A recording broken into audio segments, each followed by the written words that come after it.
الله فلا مضل له ومن يضلل فلا هادي له أشهد أن لا إله إلا الله وحده لا شريك له وأشهد أن محمدا عبده ورسوله يا أيها الذين آمنوا اتقوا الله حق تقاته ولا تموتن إلا وأنتم مسلمون يا أيها الناس اتقوا ربكم الذي خلقكم من نفس واحدة وخلق منها زوجها وبث منهما رجالا كثيرا ونساء واتقوا الله الذي تساءلون به والأرحام إن الله كان عليكم رقيبا يا أيها الذين آمنوا اتقوا الله وقولوا قولا سديدا يصلح لكم أعمالكم ويغفر لكم ذنوبكم ومن يطع الله ورسوله فقد فاز فوزا عظيما أما بعد فإن أصدق الحديث كتاب الله وخير الهدي هدي محمد صلى الله عليه وسلم وشر الأمور محدثاتها وكل محدثة بدعة وكل بدعة ضلالة وكل ضلالة في النار. Ikhwani fillah rahimani wa rahimakumullah, kita lanjutkan kembali kajian kitab Al-Furqan Baina Awliyar Rahman wa Awliya Syaitan oleh Syekhul Islam Ibnu Taimiyah rahimahullahu taala. Pada kesempatan yang lalu dijelaskan oleh Syekhul Islam Ibnu Taimiyah rahimahullah bahwasanya hal-hal yang luar biasa yang terjadi pada diri manusia bukanlah suatu petunjuk akan kewalian orang tersebut atau kedekatan orang tersebut kepada Allah Subhanahu wa taala. Semuanya wajib ditimbang kembali dengan timbangan Al-Qur'an maupun sunnah Rasul sallallahu alaihi wasallam.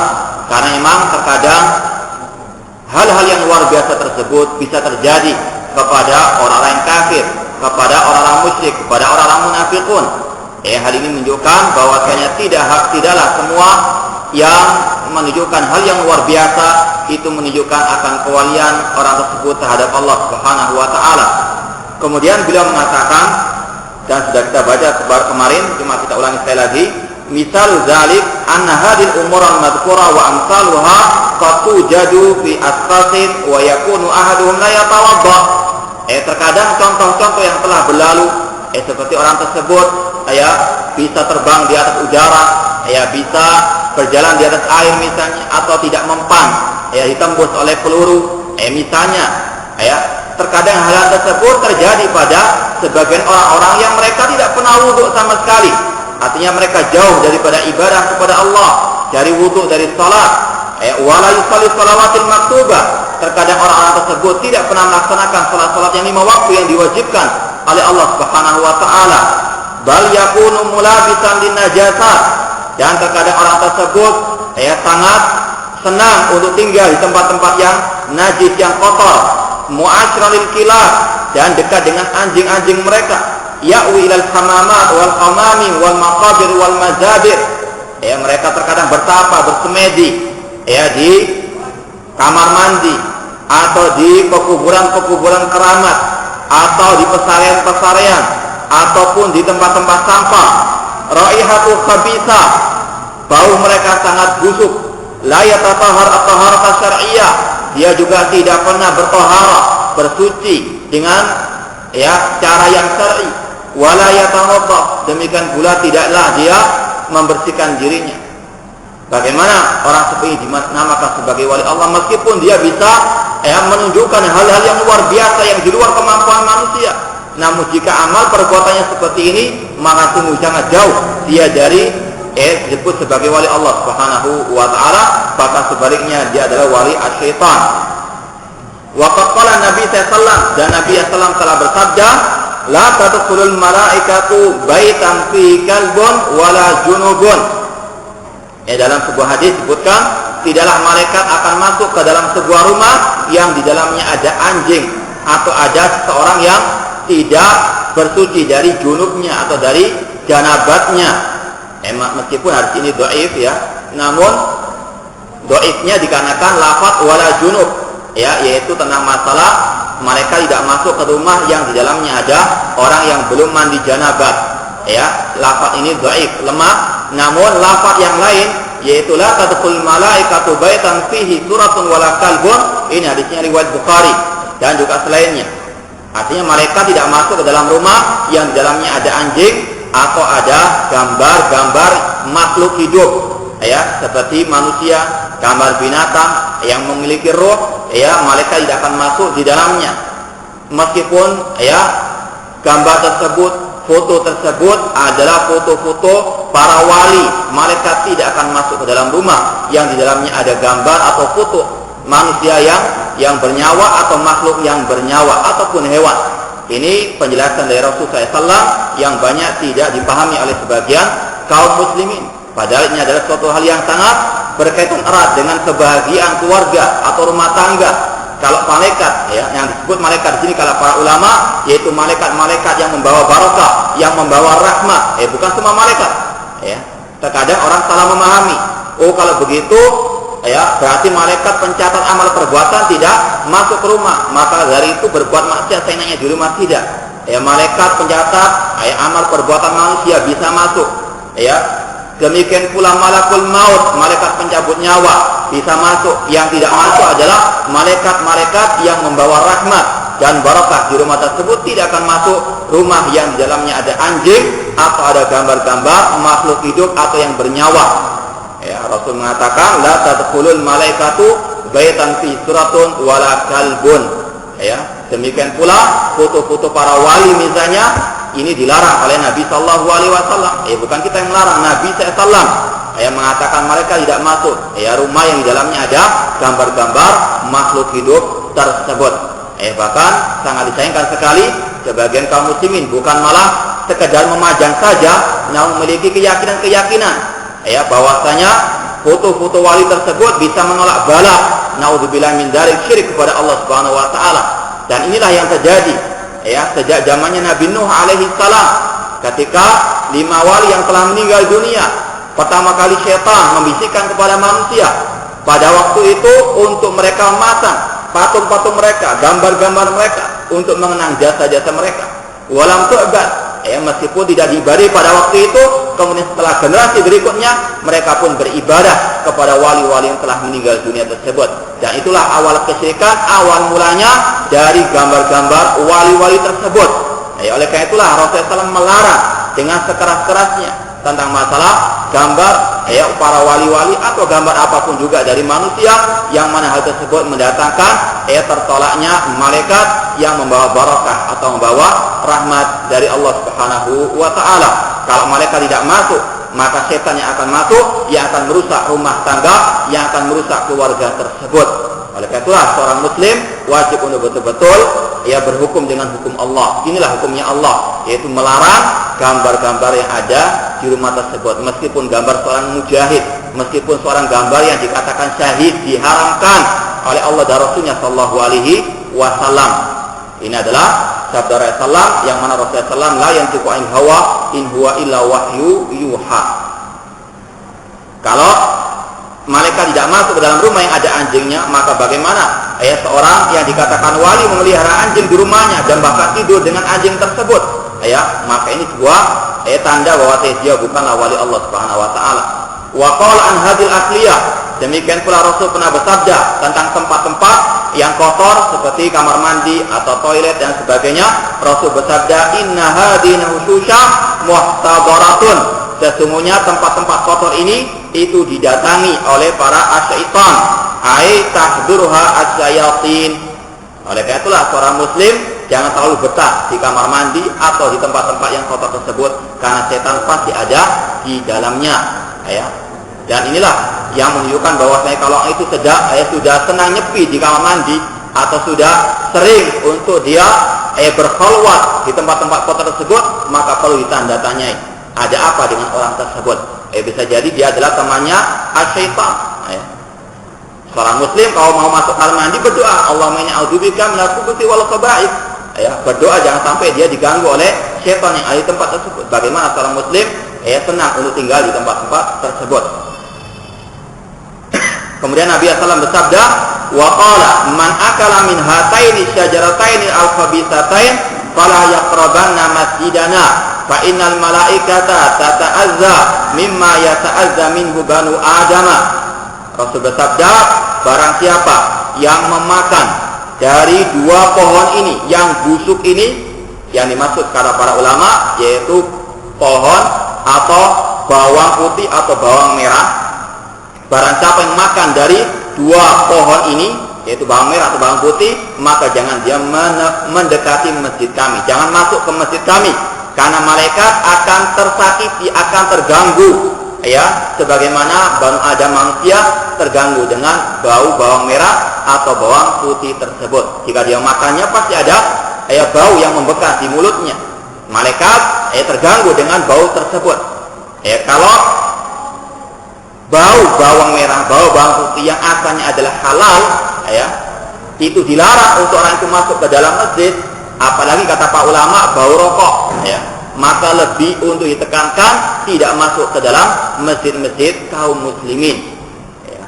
Dan ini sudah sering kita sampaikan, seorang muslim wajib untuk dia bertakwa kepada Allah Subhanahu wa taala. Masuk masjid saja dilarang, padahal adalah wajib ibadah kepada Allah Subhanahu wa taala. Namun dikarenakan dia akan memudaratkan orang lain, maka dilarang oleh Nabi sallallahu alaihi wasallam. Terlebih lagi sudah tidak asing lagi, sudah tidak tersembunyi lagi bagi setiap kita bahwa saya rokok sangat mengganggu orang yang melakukannya atau orang yang ada di sekitarnya. Bahkan sudah pernah kita mendengar sendiri bagaimana banyak korban-korban yang tidak mereka melakukannya sendiri, yang disebut dengan perokok pasif. Bahkan mereka terkena kanker dikarenakan orang yang dekat dengan dia merokok, padahal dia tidak merokok. Oleh karena itulah Islam datang dengan kaidah secara umum la darara wa la dirar. Tidak boleh seorang itu mengganggu orang lain atau mengganggu dirinya sendiri. Allah berfirman wala tulqu biaidikum ila tahluka. Jangan kalian menjerumuskan diri kalian ke dalam kebinasaan. Wala taqtulu anfusakum. Jangan kalian membunuh diri kalian sendiri.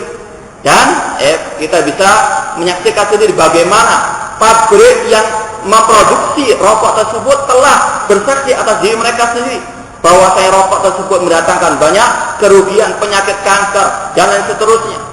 Orang yang berakal sehat pasti akan berpikir untuk dia betul-betul menjauhi penyakit tersebut. Dan insya Allah kalau dia berusaha pasti bisa untuk bertobat kepada Allah Subhanahu wa taala.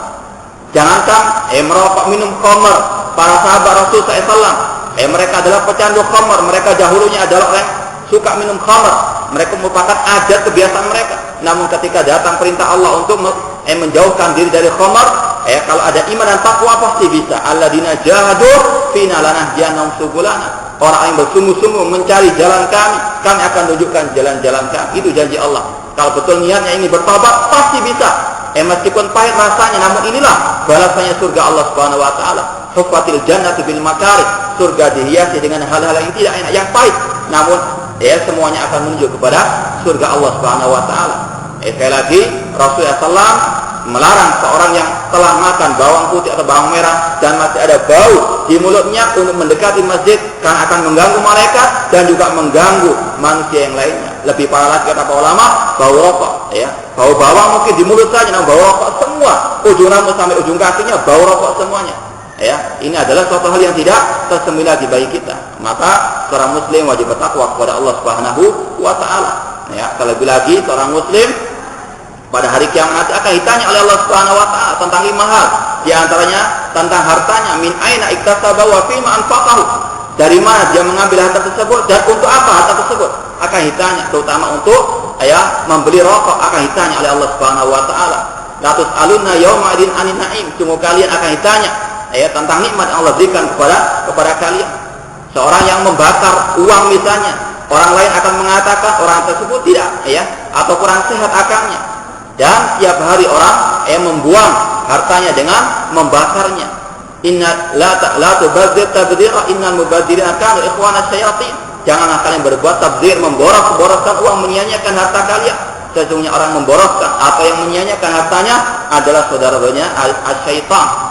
Dan para fuqaha, para ulama mengatakan bahwasanya merokok itu hukumnya haram. Ini pendapat yang rajih. Kalau ada yang mengatakan makruh, hukum makruh itu untuk ditinggalkan, bukan untuk dikerjakan. Makruh artinya jika ditinggalkan mendapatkan pahala, jika dikerjakan dia tidak berdosa.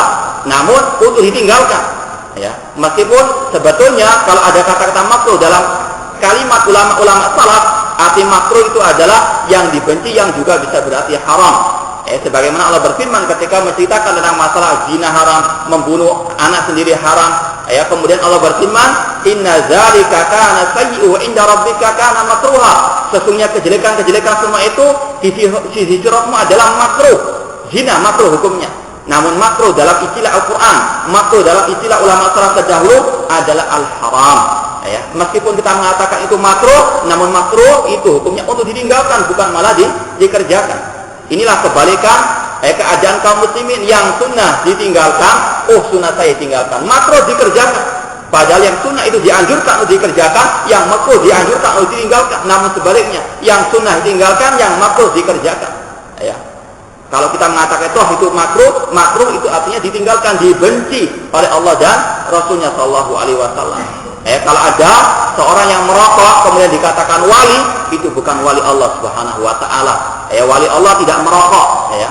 Wali Allah adalah yang bertakwa, beriman dan bertakwa kepada Allah Subhanahu Wa Taala. Kalau orang itu merokok, itu bukan wali Allah Subhanahu Wa Taala. Apalagi merokoknya di masjid, ngajar ngaji dengan merokok. Naudzubillah min dzalik.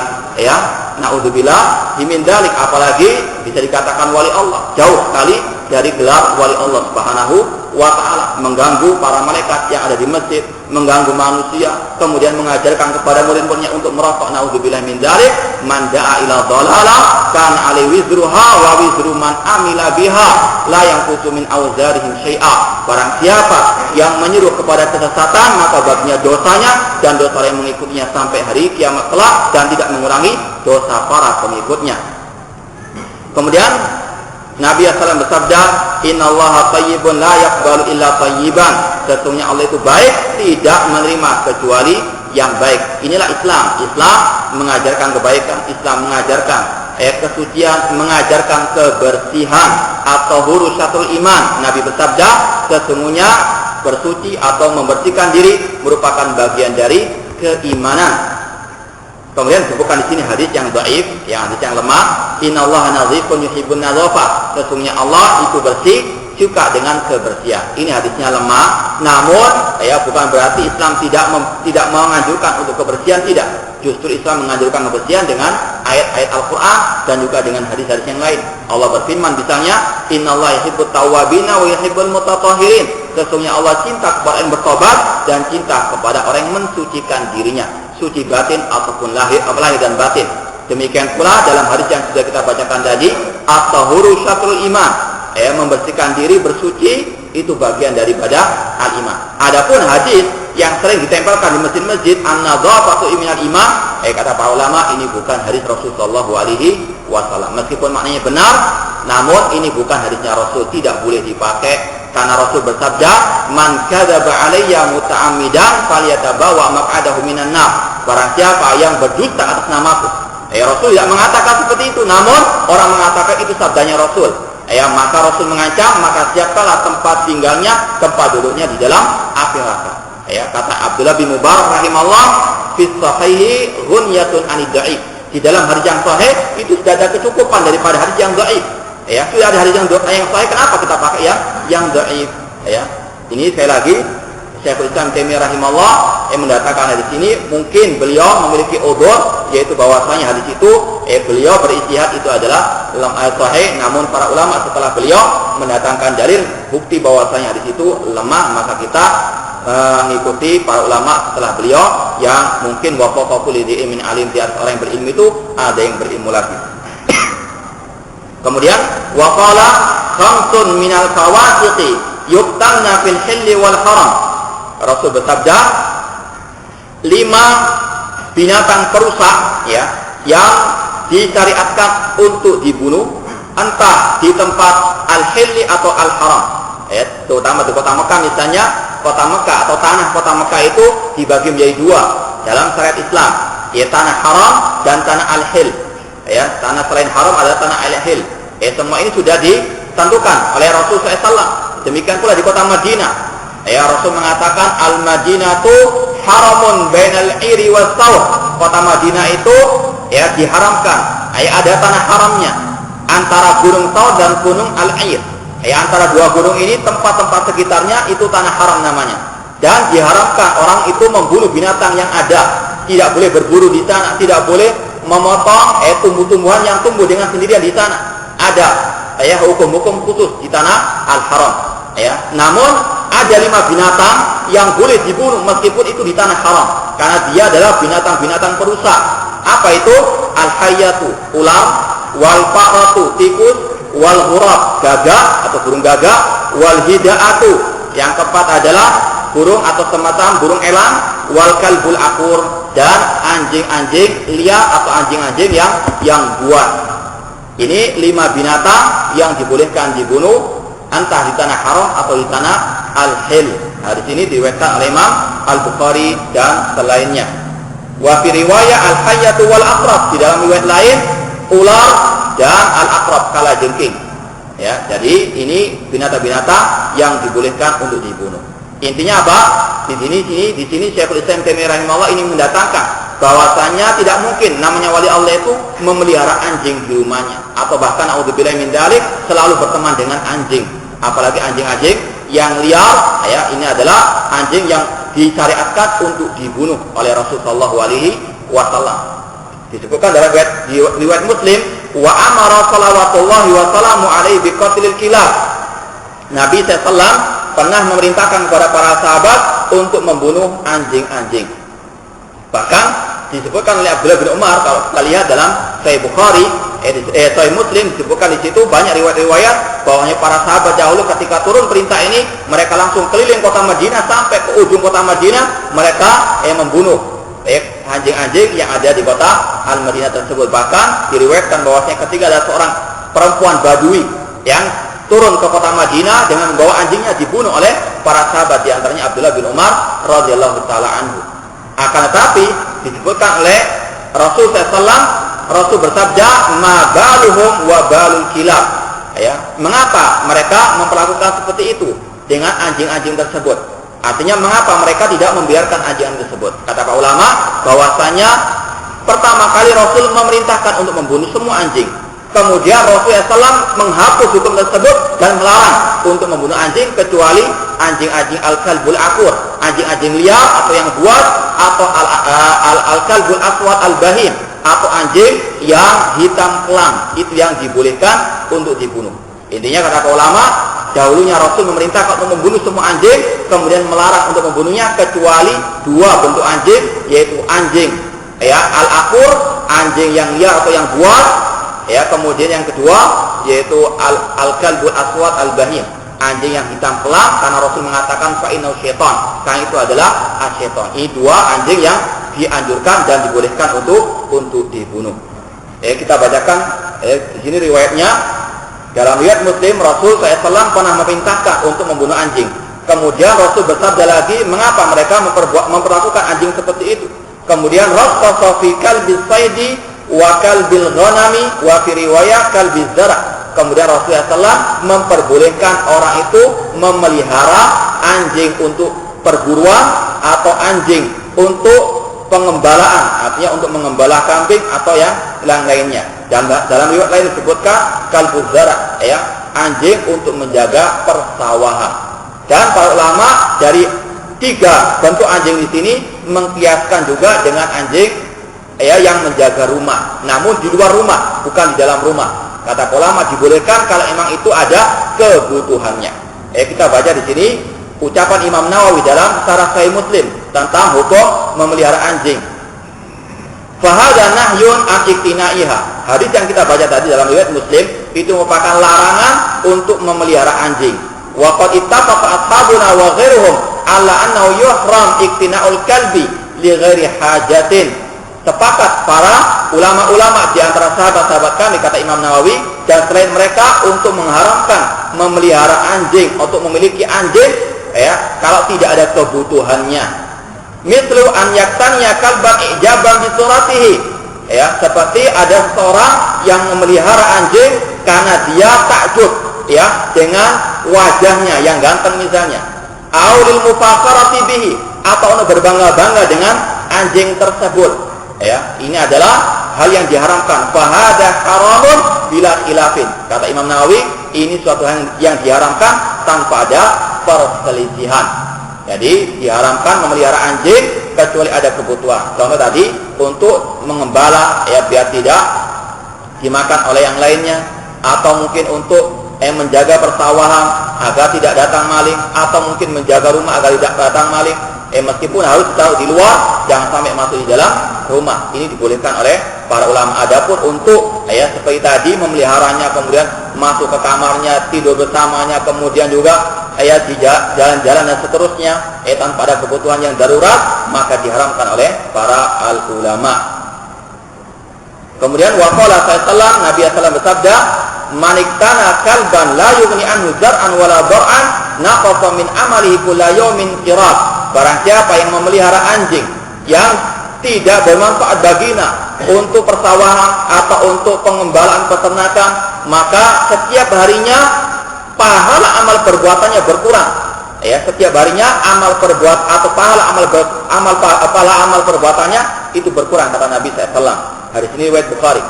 Orang yang memelihara anjing tanpa ada kebutuhan sama sekali, hanya untuk sekedar pameran, untuk sekedar senang-senang saja tanpa ada kebutuhan yang mendesak, maka kata Nabi SAW, setiap hari pahala amalnya itu berkurang. Nabi SAW juga bersabda, la yashabul malaikatu rufqatan ma'hum kalbun. Dalam hadis riwayat Muslim, mereka tidak akan menemani orang-orang yang dia bersahabat dengan anjing. Artinya selalu bersama anjing di rumah atau di luar rumah, dia selalu berjalan dengan anjingnya, maka malaikat tidak akan mendekatinya. Maka tidak ada namanya wali Allah itu bersenang-senang dengan anjingnya. Artinya betul-betul dia dekat dengan anjingnya tersebut tanpa ada kebutuhan sama sekali. Bahkan Nabi SAW bersabda, "Idza walaghal kalbu fi ina'i ahadikum falyaghsilhu." Apabila seekor anjing menjilat bejananya atau bejana salah seorang di antara kalian, maka hendaklah dia mensucikannya. Sab'a marratin, 7 kali siraman ihdahun nabi turab, salah satunya dengan pasir, karena betul-betul sangat najis liurnya anjing tersebut. Maka tidak dibolehkan untuk masuk ke dalam rumah karena sangat najis. Bahkan cara mensucikannya lebih daripada mensucikan semua najis yang ada, yaitu dengan apa? 7 kali siram air, kemudian salah satu dari 7 tersebut dengan memakai turab atau pasir atau tanah. Ini menunjukkan bagaimana najisnya anjing tersebut. Maka tidak selayaknya oleh seorang muslim dekat-dekat dengan anjing, kecuali kalau memang betul-betul ada kebutuhan yang mendesak. Ini dibawakan oleh Syekhul Islam Taimiyah rahimahullah sebagai dalil bahwasanya wali-wali Allah bukanlah orang-orang yang kotor, yang tidak suka kebersihan, dan mereka adalah orang yang jauh daripada anjing kecuali dalam keadaan darurat. Kemudian waqala ta'ala, Allah berfirman, "Wa rahmati wasi'at kulla syai'in fasa'aktubuha lil ladzina yattaquna wa yu'tuna zakata wal ladzina hum bi ayatina yu'minun." Rahmatku, kata Allah, meliputi segala sesuatu, dan aku akan berikan kepada orang yang bertakwa dan yang menunaikan zakat dan mereka beriman kepada ayat-ayat kami. Alladzina yattabi'una rasulan nabiyyal ummiyya alladzi yajidunahu maktuban indahum fit Taurati wal Injil. Dan orang tersebut yang beriman dan bertakwa adalah orang-orang yang mengikuti Rasul yang merupakan nabi yang ummi, yang buta huruf, yang mereka mendapati Rasul SAW tersebut termaktub di dalam kitab Taurat dan Injil. Apa sifatnya Rasul Muhammad SAW? Ya'muruhum bil ma'ruf. Rasul memerintahkan kepada yang ma'ruf, dan yang paling ma'ruf adalah kepada tauhid. Wa yanhahum 'anil munkar, dan Rasulullah SAW melarang daripada kemungkaran, yaitu dari kesyirikan dan dari hal-hal yang menyimpang. Wa yuhillu lahumut thayyibat. Rasul SAW di antara cirinya menghalalkan yang baik-baik. Wa yuharrimu 'alaihimul khaba'ith, dan mengharamkan yang busuk atau yang jelek. Di antara para ulama yang mengharamkan rokok, mereka berdalil dengan ayat ini bahwasanya Rasul SAW mengharamkan yang baik-baik dan Rasul mengharamkan yang jelek atau yang busuk. Dan semua tahu rokok adalah sesuatu yang busuk, yang jelek, yang mendatangkan banyak kemadaratan.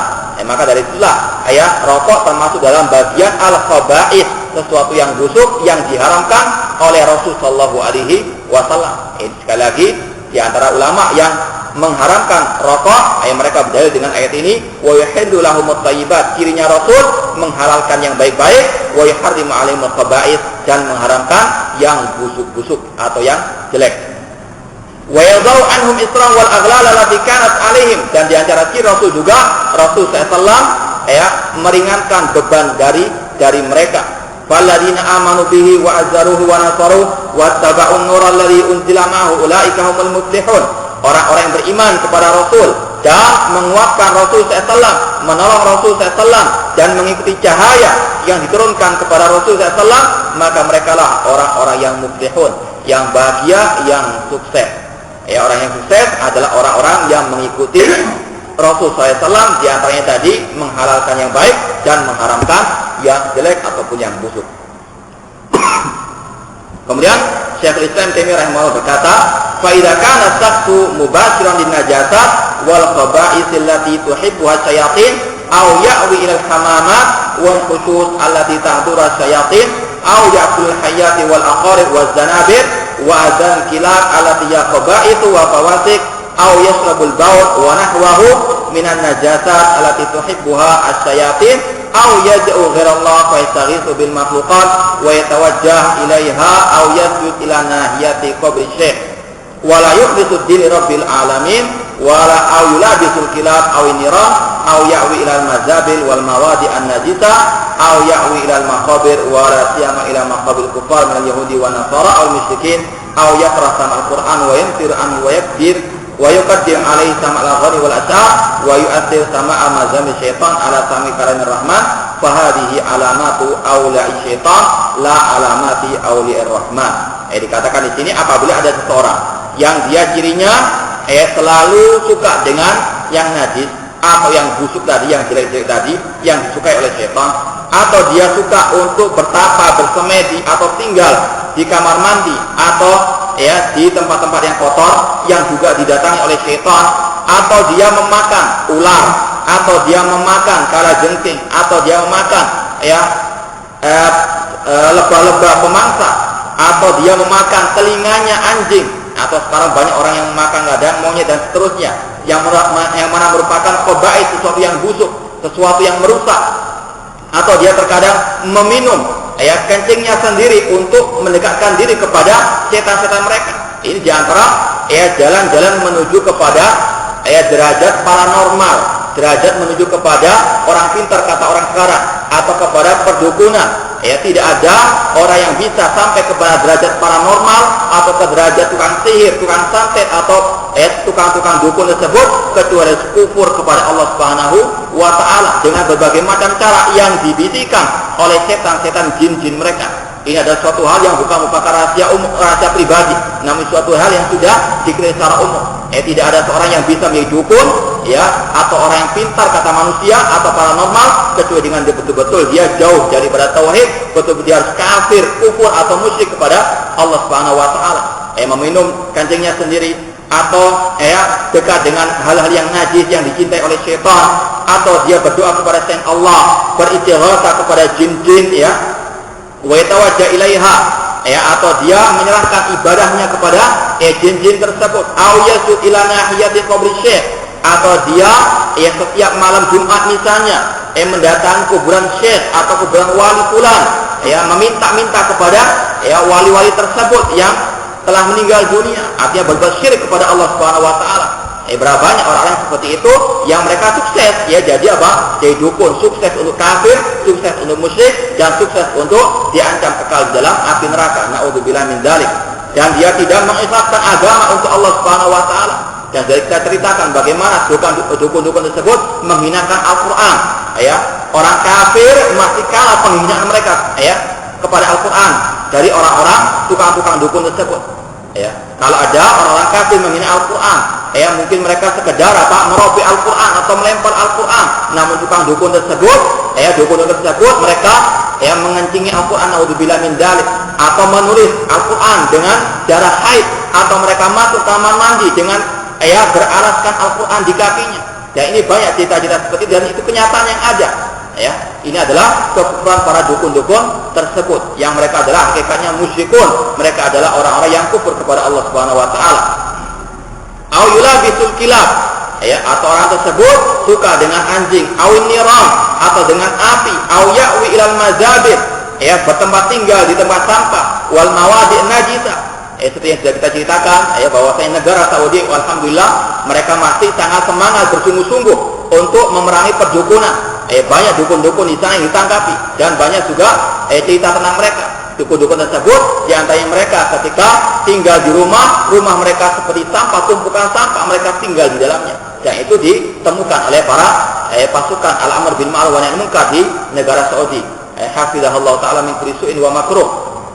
Aw ya'wi ilal maqabir wa la siyama ila maqabil kuffar. Di antara wali-wali syaitan tersebut, mereka mendatangi kuburan-kuburan, terutama kuburan orang kafir, minal Yahudi wa Nasara, dari orang Yahudi ataupun Nasara, awil musyrikin ataupun orang-orang musyrikin.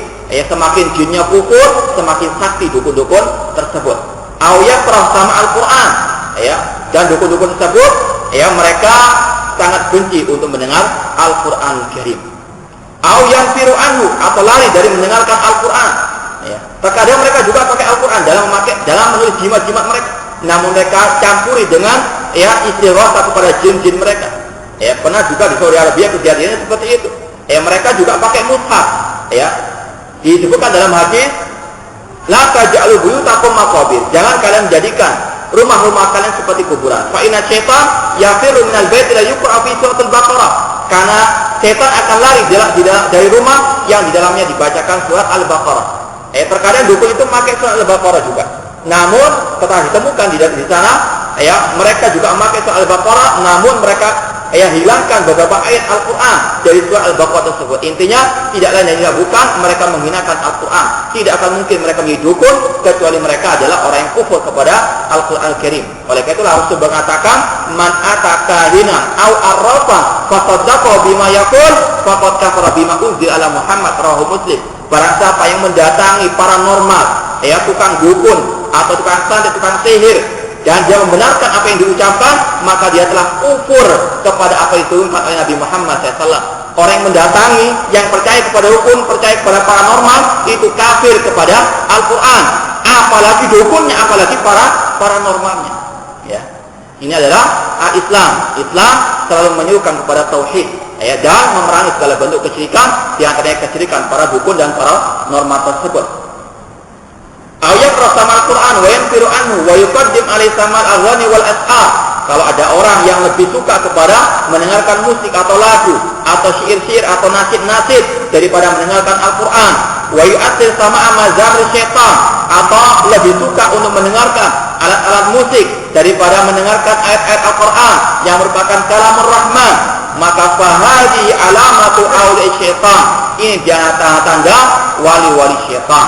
Fahadihi alamatu awli syaitan. Ini adalah tanda-tanda wali-wali syaitan. Kalau ada dai misalnya ceramah pakai musik, itu dia ada tanda-tanda wali-wali syaitan, entah dengan nasid atau dengan alat musik yang lainnya.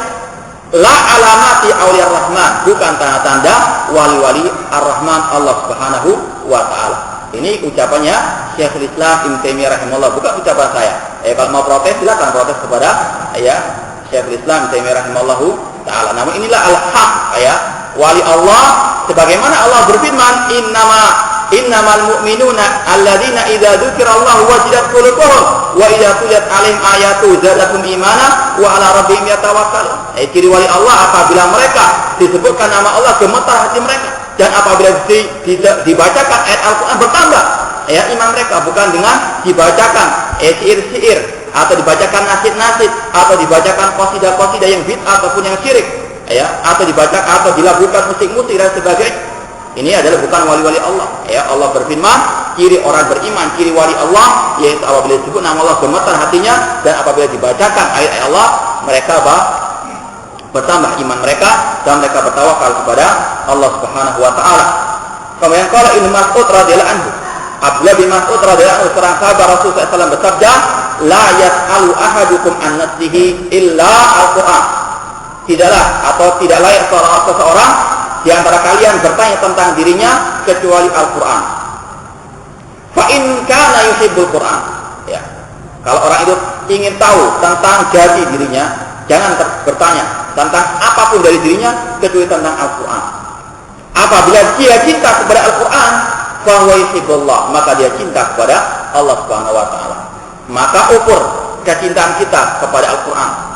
Kalau kita betul-betul cinta kepada Al-Quran, maka itulah kadar cinta kita kepada Allah Subhanahu wa ta'ala. Wa in kana yubghidul Qur'an fa huwa yubghidullah wa rasulah.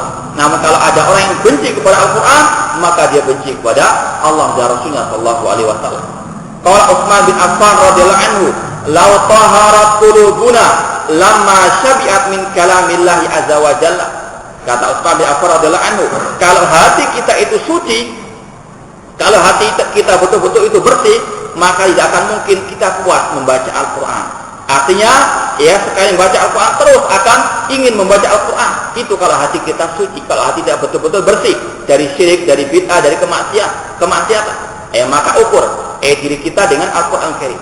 Kalau kita malas membaca Al-Quran, malas belajar Al-Quran, malas mengamalkan Al-Quran, maka itulah atau kadar hati kita yang penuh dengan dosa dan maksiat. Qala Ibnu Mas'ud radhiyallahu anhu, Abdullah bin Mas'ud juga berkata, "Az-dzikru yunbitul imana fil qalbi." Zikir itu menumbuhkan keimanan dalam hati. Namun zikir-zikir yang syar'i, bukan zikir-zikir yang bid'ah. Adapun zikir yang bid'ah malah mengotori iman, malah menurunkan iman. Namun zikir yang syar'i itulah yang akan menumbuhkan keimanan dalam hati manusia. Kama yunbitul ma'al batal. Zikir itu menumbuhkan keimanan dalam hati seseorang sebagaimana air itu menumbuhkan tanaman-tanaman. Wal ghina yunbitun nifaq fil qalbi. Nyanyian dan lagu itu menumbuhkan kemunafikan dalam hati. Kama yunbitul ma'ul batala. Demikian pula sebagaimana air menumbuhkan tanaman ataupun tumbuhan. Itu perumpamaan wali Allah yang mereka berzikir kepada Allah dengan zikir yang syar'i, maka berkembanglah, bertambahlah iman mereka. Namun orang-orang yang mereka jauh dari ibadah kepada Allah, mereka melakukan nyanyian atau mereka mendengar nyanyian, maka tumbuh kemunafikan di dalam dirinya, karena dia tidak lagi mau mendengarkan Al-Quran. Al-Imam Nuqai mengatakan tidak akan mungkin bersatu di dalam hati seorang muslim antara kecintaan kepada Al-Quran dengan kecintaan kepada nyanyian dan musik. Pasti salah satunya akan memerangi yang lainnya. Kalau dia cinta kepada musik, tidak akan mungkin dia cinta kepada Al-Quran. Namun sebaliknya, kalau dia cinta kepada Al-Quran, tidak mungkin dia cinta kepada musik atau nyanyian. Meskipun dengan istilah nasyid atau yang lainnya. Karena nasyid, kalau kita lihat sejarahnya, pertama kali yang mengajarkannya adalah kelompok sufi. Sebagaimana Imam Syafi'i rahimahullah mengatakan, "Tarna Baghdada wa qarra'aina zanadiqa ya'budunallaha birraq." Kata Imam Syafi'i bahwasanya dahulu kami meninggalkan kota Baghdad, dan kami melihat di sana ada orang-orang zindiq, yaitu orang-orang sufi tasawuf yang mereka beribadah kepada Allah dengan musik-musik tadi, dengan menamakan asma atau yang lainnya, namun intinya sama. Sekarang banyak dipakai orang dengan istilah anasyid. Itu adalah produknya orang-orang sufi pada zamannya Imam Syafi'i rahimahullah yang diingkar Imam Syafi'i. Bahkan Imam Syafi'i mengatakan mereka adalah zanadiqah. Zanadiqah itu lebih mirip kepada kemunafikan. Orang-orang munafik disebut oleh para ulama dengan istilah zanadiqah. Dan itu betul apa yang dikatakan oleh Abdullah bin Mas'ud radhiyallahu anhu bahwasanya nyanyian dan musik itu menumbuhkan kemunafikan. Kemudian wa in kana ar-rajulu khabiran bi haqa'iqil imanil batinah fariqan bainal ahwalir rahmaniyah wal ahwalis syaitaniyah fa yakunu qad qadafallahu fi qalbihi min nurihi. Apabila seseorang dia betul-betul paham tentang hakikat keimanan yang batin, artinya betul-betul paham akidah yang benar, betul akidah yang sahih, betul-betul paham, dan dia bisa membedakan bagaimana keadaan wali-wali Allah dan wali-wali syaitan, maka sungguh Allah akan menancapkan, akan memberikan cahaya di dalam hatinya. Betul-betul dia akan betul-betul bisa membedakan mana hak, mana yang batil. Allah berfirman, "Ya ayyuhalladzina amanu taqullaha wa aminu bi rasulihi yu'tikum kiflaini min rahmati wa yaj'al lakum nuran tamshuna bih wa yaghfir lakum." Wahai orang yang beriman, bertakwalah kepada Allah dan berimanlah kepada Rasulnya. Allah akan memberikan dua bagian dari rahmatnya, dan Allah akan memberikan kepada kalian cahaya yang kalian berjalan di atasnya, dan Allah pasti akan mengampuni dosa kalian. Syaratnya beriman dan bertakwa kepada Allah dan Rasulnya sallallahu alaihi wasallam. Inilah wali-wali Allah yang beriman, bertauhid dan bertakwa kepada Allah. Semakin Allah berikan cahaya di dalam hatinya.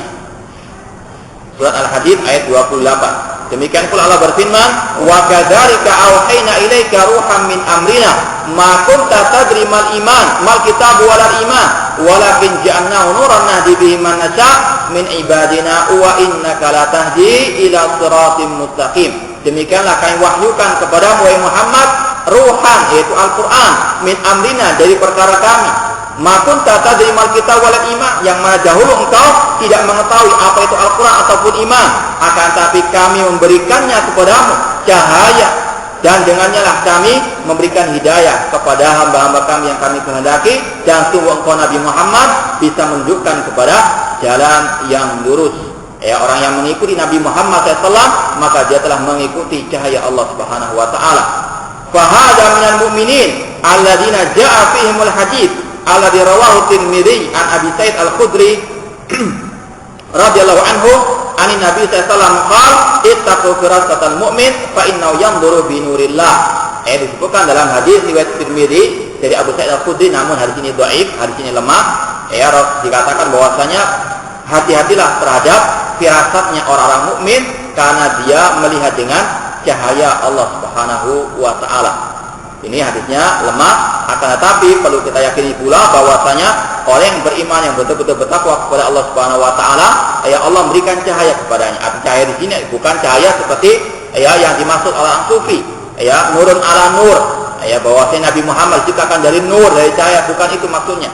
Namun cahaya Allah artinya ilmu yang Allah berikan kepada orang tersebut yang bisa membedakan mana syirik, mana tauhid, mana bid'ah, mana sunnah, mana taat, mana maksiat. Sebagaimana dikatakan oleh Imam Al-Waqi, gurunya Imam Syafi'i rahimahullah. Imam Syafi'i pernah mengatakan, syakautu ila waqi'in su'a hifzi fa arsadani ila tarkil ma'asi wa qala i'lam annal ilma nurun wa nurullah la yuhda li 'asi. Kata Imam Syafi'i rahimahullah, aku pernah mengeluhkan tentang jeleknya hafalanku kepada Imam Waqi, kepada guruku Al-Waqi. Kemudian beliau berkata dan menasihati diriku bahwasanya agar aku meninggalkan kemaksiatan karena cahaya Allah, karena ilmu itu adalah cahaya dan cahaya Allah tidak akan diberikan kepada orang yang berbuat kemaksiatan. Arti cahaya di sini sekali lagi penerang yang menerangi jalan manusia, mana tauhid mana syirik, dan dia bisa melangkah untuk menuju kepada tauhid kepada Allah Subhanahu wa taala. Bukan cahaya-cahaya yang diistilahkan oleh kelompok sufi. Wa qad taqaddama al-hadits sahih alladhi fil Bukhari wa ghairihi qala fihi, dan telah disebutkan hadis sahih yang diriwayatkan Imam Bukhari yang diistilahkan dengan istilah hadis wali. Nabi SAW bersabda, Allah berfirman, la yazalu abdi yataqarrabu ilayya bin nawafil. Di antara ciri wali Allah, kata Allah Subhanahu wa taala dalam hadis qudsi ini, senantiasa hambaku mendekatkan dirinya kepadaku dengan perbuatan yang nawafil, yang sunnah, hatta uhibbahu, sampai aku pun mencintainya. Fa idza ahbabtu, kalau aku mencintainya, kuntu sam'ahu alladhi yasma'u bihi, maka aku akan menjadi pendengarannya yang dia mendengar dengannya. Kata para ulama, artinya Allah akan meluruskan semua pendengarannya. Dia tidak mendengarkan kecuali al-haq, dia tidak mendengarkan yang haram seperti musik. Ini ciri wali Allah, diluruskan pendengarannya oleh Allah Subhanahu wa taala. Wa basarahu alladhi yubsiru bihi, kalau aku mencintainya, maka aku akan menjadi penglihatan yang dia melihat dengannya. Artinya betul-betul dia melihat dengan petunjuk dari Allah, tidak melihat kecuali yang halal, tidak melihat yang haram. Wa yadahu allati yabtishu biha, dan aku akan menjadi tangannya yang dia memukul dengannya, dia tidak mendolimi manusia dengan tangannya. Wa rijlahu allati yamshi biha, kata Allah, aku akan menjadi kakinya yang dia melangkah dengannya. Artinya Allah akan meluruskan langkah-langkahnya, tidak melangkah kecuali kepada tempat-tempat yang dihalalkan, tempat-tempat yang beribadah kepada Allah Subhanahu wa taala. Wala in sa'alani la u'tiyanna, jika dia meminta kepadaku, aku akan memberi. Wala in sa'adani la u'idanna, jika dia meminta pertolongan, aku tolong, aku akan lindungi dia. Wa ma taraddatu fi syai'in ana fa'iluhu taraddudi an qabdi nafsi abdil mu'min, tidak pernah aku ragu tentang sesuatu untuk aku melakukannya kecuali pada waktu aku ingin mencabut jiwa atau roh orang mukmin, yakrahul mauta, dia tidak suka kematian tersebut, wa akrahu masa'ata, sedangkan aku tidak suka untuk menyakitinya, wala buddalahu minhu, akan tapi dia pasti akan mendapatkan kematiannya. Hadis riwayat Bukhari dan sudah kita jelaskan dahulu. Wallahu ta'ala alam, wa aqu da'wana alhamdulillahirabbil alamin. Wassalamualaikum warahmatullahi wabarakatuh.